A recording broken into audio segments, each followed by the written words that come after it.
Hey folks, thank you for watching this video, and if you could please like and subscribe to this channel, it would enable me to make more videos for your education, entertainment, and enjoyment. Today we're talking about the 12-bar blues in the key of A minor. So the A minor blues in this particular progression, which is 99.9% of all blues, is going to be based around a 1-4-5 chord progression. So your one chord is going to be the A, and then your 4 chord is going to be the D, and your 5 chord is going to be the E.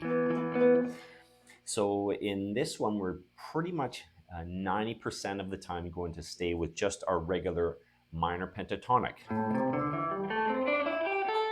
And what we're doing is we're going to be utilizing, well, pretty much all 5 shapes. So there's shape 1, then shape 2 starts on the 8th fret. Shape 3 starts on the 10th fret. Shape 4 starts on the 12th fret. And then shape 5 starts on the 3rd fret or the 15th. So here's the 3rd fret one.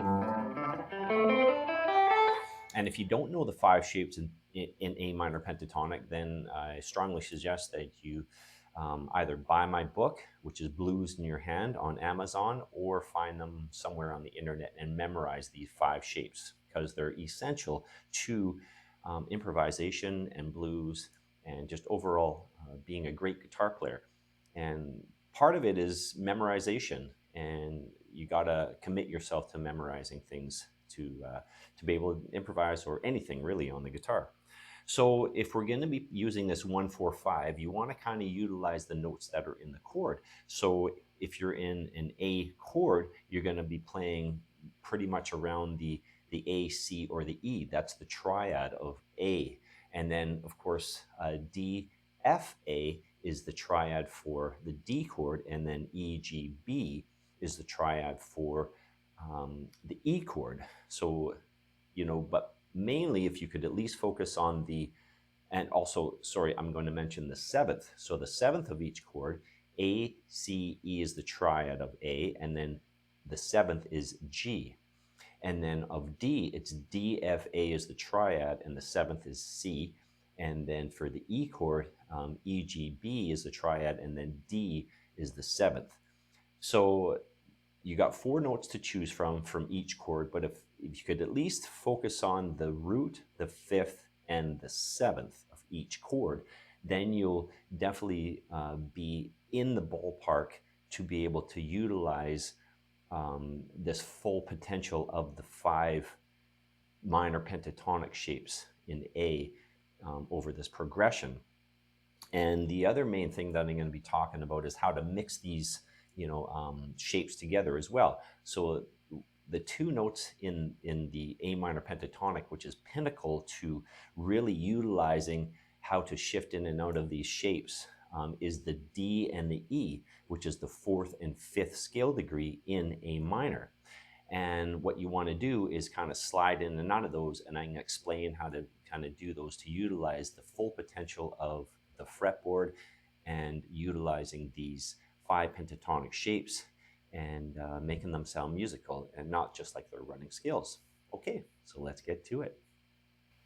So of course there's many areas to play a lot of these notes. So in shape 1, you're going to have the A note on the 4th string and the A note on the high E string. And then you also have the A note on the 6th string of the 5th fret. And sorry, the A note's going to be 7th fret of the 4th string, 1st fret of the high E string, and 5th fret of the 6th string. So those are kind of the 3 A's in this area. And like I said, you want to kind of think of the root, and then the 5th, and of course the 7th. So there's the root of the A, there's the 7th on the 5th fret, and there's the 5th. Okay. So the E. So there's your G, there's your A, and then there's your 3rd of the A as well.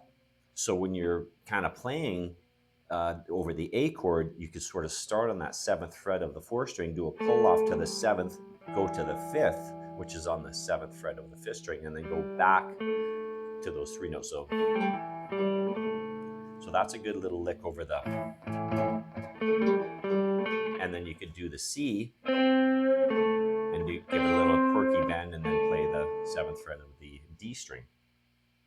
So those are the couple things, and of course, those main notes in that chord are all over the fretboard, and you want to map those notes out, because in shape 4, you also have this A up here, G here, so A on the 14th fret, G on the 12th fret, and then you have an E on the 14th fret of the D strings, and then the C is on the 13th fret of the B string.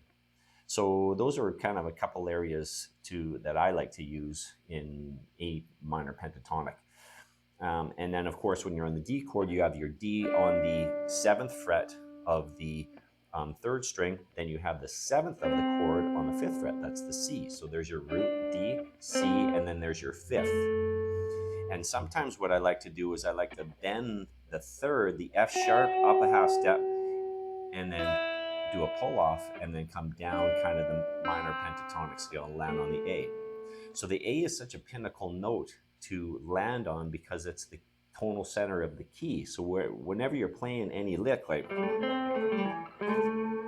if you can always land on that A, like you're always gonna come out, smelling like roses, sounding good. So any lick that you want to perform in the key of A, try to land on that note 90% of the time, and you will always sound good.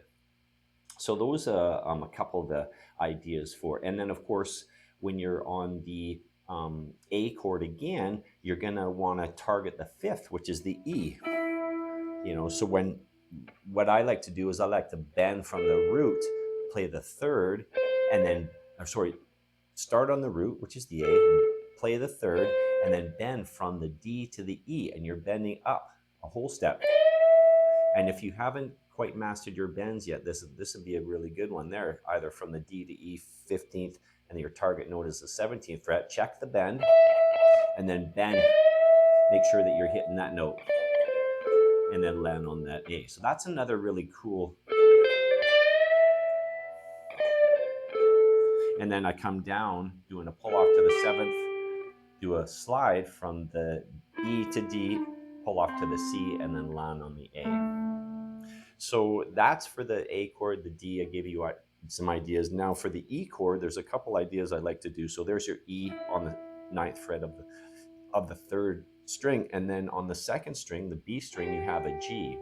Okay, so that's your 3rd, right? So, and then of course you have an E on the 5th, or on the 12th fret of the 2nd string, and then you have the 7th of the chord, the D, on the 10th fret of the high E string. So that's kind of an outlining of an E chord right there. So if you kind of, and then you're on your D, and then. So the other idea that I really love using, and it's Stevie Ray Vaughan, Eric Clapton, all the greats use this, is sliding from the D to the E. So when you're on the high E string, there's your E, and you slide backwards to your D, do a pull off to the C. On the 2nd string, you go A to G, and then on the 3rd string, you slide from E to D, pull off to the C, and land on the A. Like I said, if you can land on the A. So that's and you just mixed like 3 of the boxes together. And you can also bend from the D to E, like we did here in this one. And I just slid from D to E, or from E to D, and then, or you can also do the opposite, go from A, C, slide D to E.